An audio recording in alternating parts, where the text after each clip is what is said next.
Right, what a great song right there by Favor Esnad with the song Govola Mulaga Udwela Mbrimo.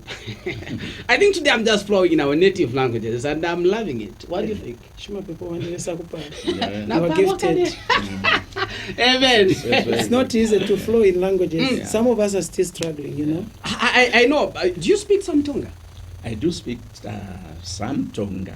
My wife actually is Tonga. Okay. And so we, in fact, I lived in Monze for almost 5 years. I worked there, so you can't can't speak things behind my back if you're going to use a Tonga.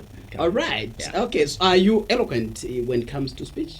I'm not really eloquent, but I'm just, there where you're able to communicate. Yeah, I'm able to communicate. Okay, great.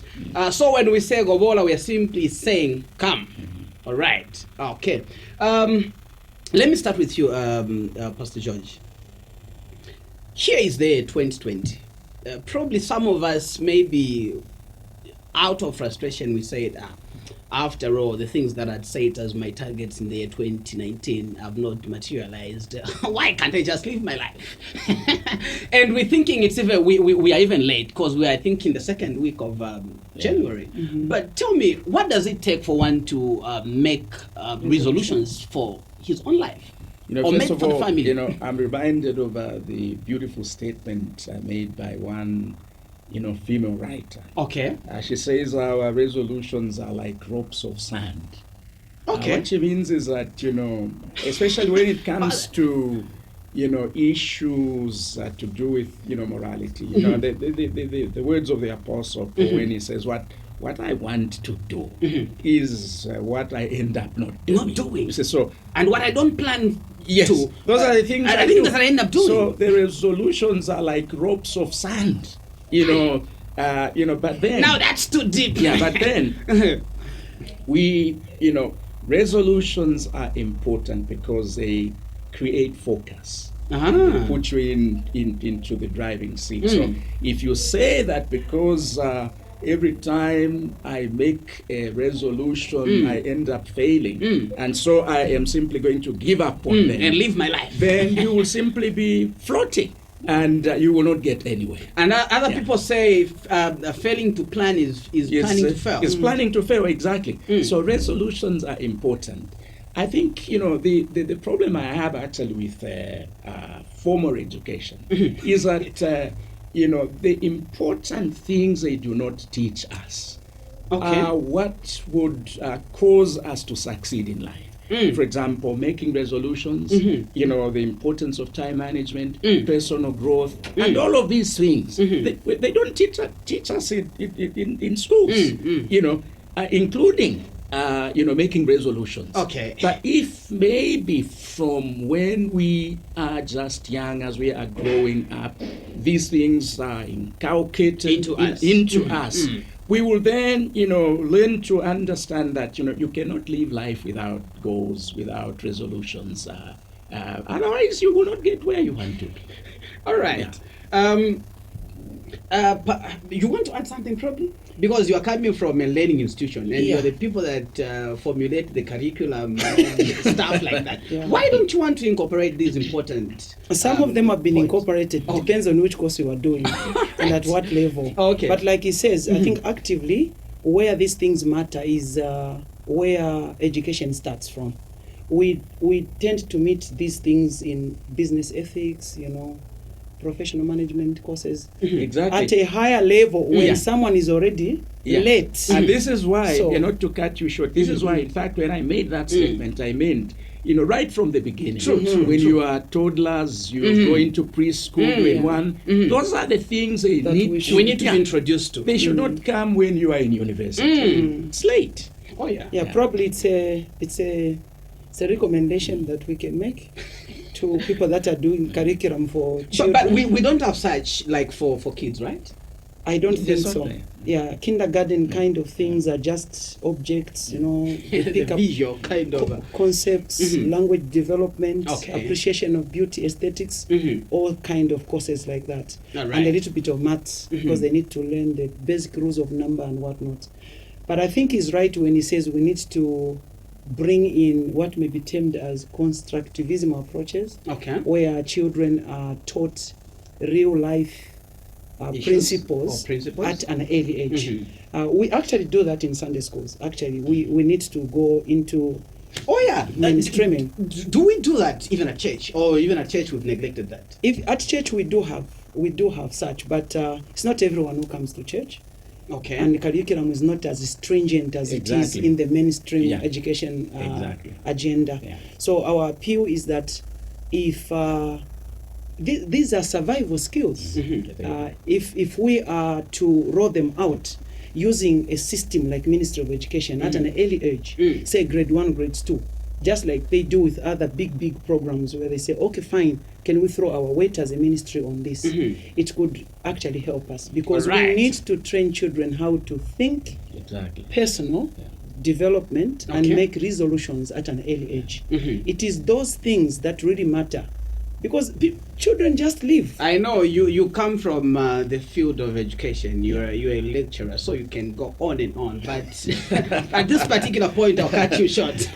Now, let me ask you this question. This is 2020, yes. and I'm planning to probably do a few things, and probably I'm a Christian, of course, and I know to say I have a role to play, and God also probably has a role to play in my setting of resolutions. But you tell me, where does faith comes in relation to setting of resolutions? Because other people would say we walk by faith. It's true, we do, and the life we lead is the life of Christ. If you remove Christ, whether you are a believer in God or not, you are nothing. Anyway, that would be a very serious theological debate. Okay. But what I really wanted to say is, it starts with... You are now saying what you intended to say. Okay. Yes. It starts with a mind change. Recently, I watched a YouTube video by T.D. Jakes, and I think he called it The Power of a Changed Mind.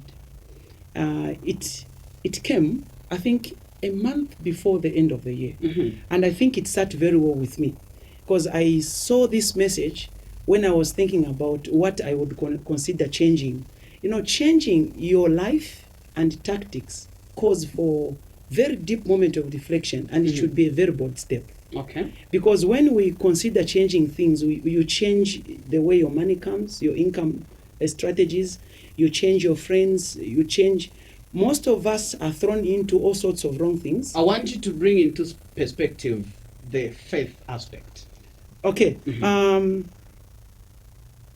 It still comes back to the same, because the faith also sits on the mind. Okay. In fact, actually, one way to look at the faith angle is to say that, you know, whatever it is that you envision, resolution in this case could be a goal. True. You know, I would like to do this. You may not be able to really see the actual end point of this thing. So it takes faith. It takes faith. You know, whether you are a believer, whether you are a believer or not. And that's what I meant. Yeah. It takes Actually, faith. somebody told me every one of us is a believer. The only difference is what you believe What you in. believe in, yes. Because even atheists, they are believers. When They you believe that there is no God. We actually are taught to put our resolutions on pen Down. and paper. You So that write we it run down. with it. The moment you pick a pen and start writing it down, you are making a statement of faith about what you want to see in that coming year. So whether, for example, I will give an example. I want to do this degree, okay? Of course, you have to look for money, you have to go and apply formally, but what is going to drive you? What is going to force you to do everything you want to do? What to make you sit down and study? What to make you pick up the books and go to class? We are riding on the faith. Okay. So it's actually the faith angle that we are talking about. So we cannot do anything actually without faith. If you are not expressing it, you're not going to do anything without faith. All right. Yes. Pastor George, I want us to narrow it down to a common marketer, somebody who sells tomato. Tumalasha twakupimisha na kabunga akamwisa keri kala mbele ya white ya transparent. Pamela msungu. Esungte. Pamela. Esungu cha mkalare. So you tell me, Sometimes these marketers or marketeers, they don't really, they just do that kind of business for survival. It's a hand-to-mouth kind of business. And they'll tell you to say, why should I even be planning for the entire year when my capital is just 20 kwacha? How do you incorporate the faith aspect and what you're doing in that regard? Again, it brings us to, what we have been emphasizing.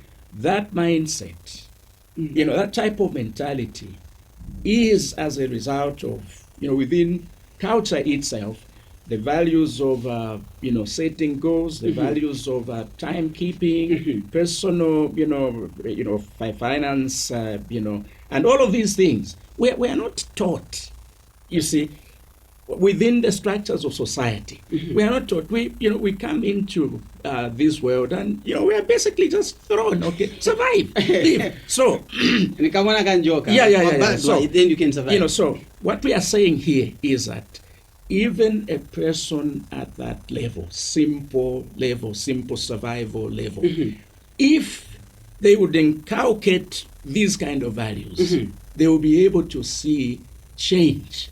But as long as you keep thinking, for me, to plan and to do this will not mean anything. For the rest of our lives. And you can even see, when you compare our society with that of, our friends, the white people, you can see that, our names are like this. If when we come into, this world, there's really nothing that inspires us. There's really nothing that